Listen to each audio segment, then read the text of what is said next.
Parmi les choses qui activent l'onction, il y a aussi les défis. David avait l'onction, mais sans défi, on ne pouvait pas les découvrir. Lorsqu'il a compris que Goliath les a injuriés pendant 40 jours et 40 nuits, il a compris que mon onction doit être maintenant activée.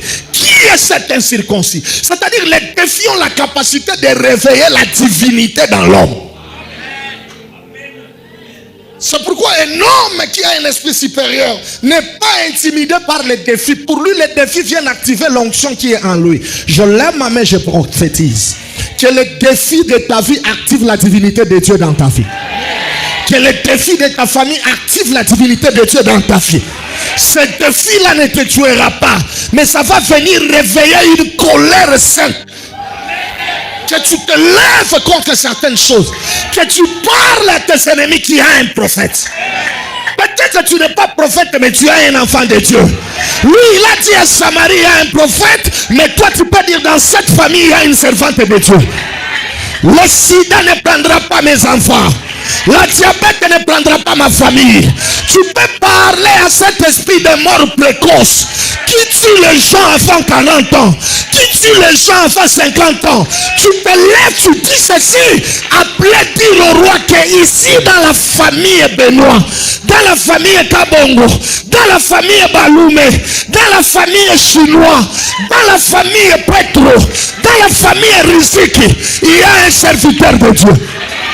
Il y a une servante de Dieu. Tu parles au roi Sénécarib. À Samarie, il y a un prophète. Tu peux te lever, tu parles à la prophétrie de ta famille. Tu parles à la sorcellerie de ta famille. Tu n'es pas obligé d'être prophète pour relever les défis. Lui, il a relevé les défis parce qu'il était prophète. Mais toi, tu es un enfant de Dieu. La Bible dit, il est venu chez le sien, mais le sien ne l'ont pas reçu. Mais à tous ceux qui l'ont reçu, il les a donné le pouvoir d'être appelé enfant de Dieu. C'est-à-dire ton identité en Christ, c'est un pouvoir. Tu peux parler aux occultistes. Tu peux parler aux magiciens. Tu peux parler à ceux-là qui complotent contre toi. Tu peux parler à cette maladie de famille qui frappe tout le monde. À cette pauvreté générationnelle. Vous avez une vie uniforme. Vous tous, il y a un roi Sénécarib qui vous terrorise. Quand il parle, tu as peur. Il t'oblige des choses. Mais tu peux te lever, tu dis, je me lève comme un enfant de Dieu. Je me lève comme un prophète. Je me lève comme une servante de Dieu. Je suis ici, cela n'arrivera pas. Tant que moi, je suis le père de cette famille, mes filles seront mariées. Mes enfants ne seront pas de voyous. Personne ne mourra avant moi. C'est une malédiction lorsque les parents commencent à enterrer les enfants. Normalement, ce sont les enfants qui doivent enterrer les parents. Je lève ma main, je te prophétise. Tu ne mourras pas aujourd'hui. Je déclare au nom de Jésus. Tes parents ne vont pas t'enterrer. Mais toi, tu enterreras ton père. Tu enterreras ta mère. Je lève ma main, je déclare. Tu n'enterreras pas tes enfants. Mais ce sont tes enfants qui vont t'enterrer dans la vieillesse. J'arrête cette hémorragie.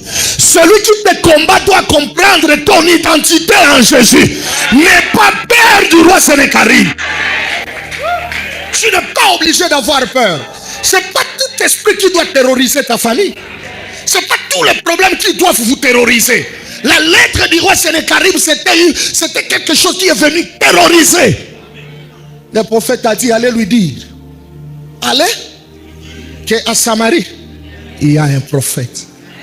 Après culte, tu vas rentrer dans ta famille. Tu vas dire aux membres de ta famille, allez leur dire que dans cette famille, il y a un enfant de Dieu. Ce qu'ils ont fait les générations passées, c'est parce qu'un enfant de Dieu n'était pas là. Mais comme moi, un enfant de Dieu, je suis déjà là. Oubliez vos choses. Oubliez vos jeux. Nous commençons un nouveau cycle au travers de ma présence. Ce n'est pas l'orgueil, ni Kujiamini. Un enfant de Dieu n'a pas choix Kujiamini. Il ne doit pas vivre dans la peur. Les rats passent au nom de Jésus, tu dors mal. Les chiens passent au nom. Non, tu as un pouvoir. Tu peux changer des choses. Tu peux dire que cette famille pauvre, la richesse commence par moi. Les millions commencent par moi. La grandeur commence par moi. L'élévation commence par moi. Les bons mariages commencent par moi. Les opportunités commencent par moi. Allez leur dire qu'à Samarie, prophète. Le Dieu de chez nous. Chez nous, nous avons un Dieu. À Fire Ministries, nous avons un Dieu. Je te rassure que nous avons un Dieu.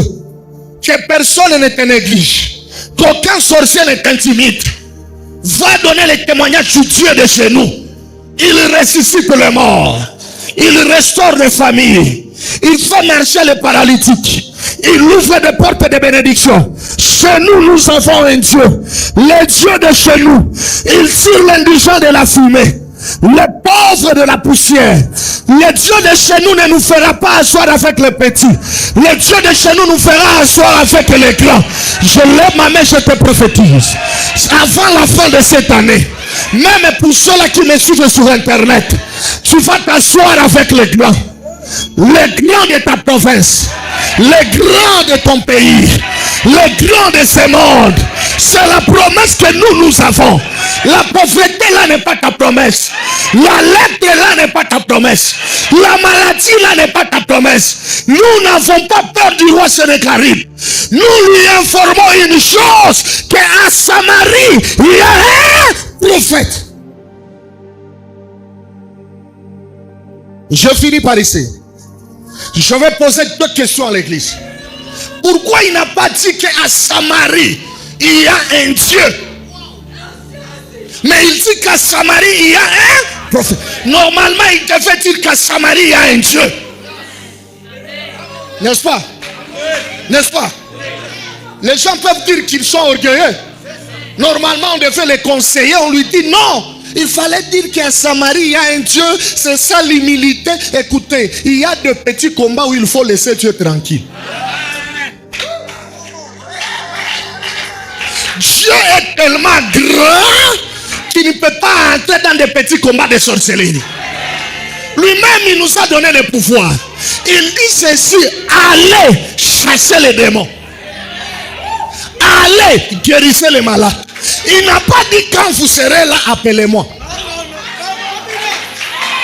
Il n'a pas dit que quand vous serez là, invoquez-moi, je viendrai chasser les démons. Non, non, non. Il dit allez chasser les démons. Allez guérissez les malades. Allez ressusciter les morts. Jésus n'entrera pas dans des petits combats. Il t'a déjà donné le pouvoir. Il t'a déjà donné l'autorité. Tu peux parler à certaines choses. Tu peux parler à certaines choses. Et ces choses-là seront obligées d'obéir la puissance qui est en toi. Un enfant de Dieu n'est pas appelé à craindre. Toute chose, un sorcier t'intimide. Oh, tu commences, non. Dis-lui, monsieur, tu vas mourir avant moi. Tu me dis que je vais mourir. Tu ne me connais pas. Je t'informe qu'à Samarie, il y a un prophète. Quelqu'un te dit, ah, tu n'iras pas loin dans ta vie. Tu lui dis, tu as mal tapé. Je change cette parole. C'est toi qui n'iras pas loin. D'ailleurs, je t'informe que moi, je suis un enfant de Dieu. À partir d'aujourd'hui, à cause de tes paroles, je commence à aller loin. Toi, tu commences à reculer. Tu as ce pouvoir-là. Il y a des gens qui veulent intimider les gens. L'occultisme, c'est quoi? La magie, c'est quoi? Que ce soit la magie blanche, la magie noire, la magie rouge, ton pouvoir est au-dessus. Amen. Amen.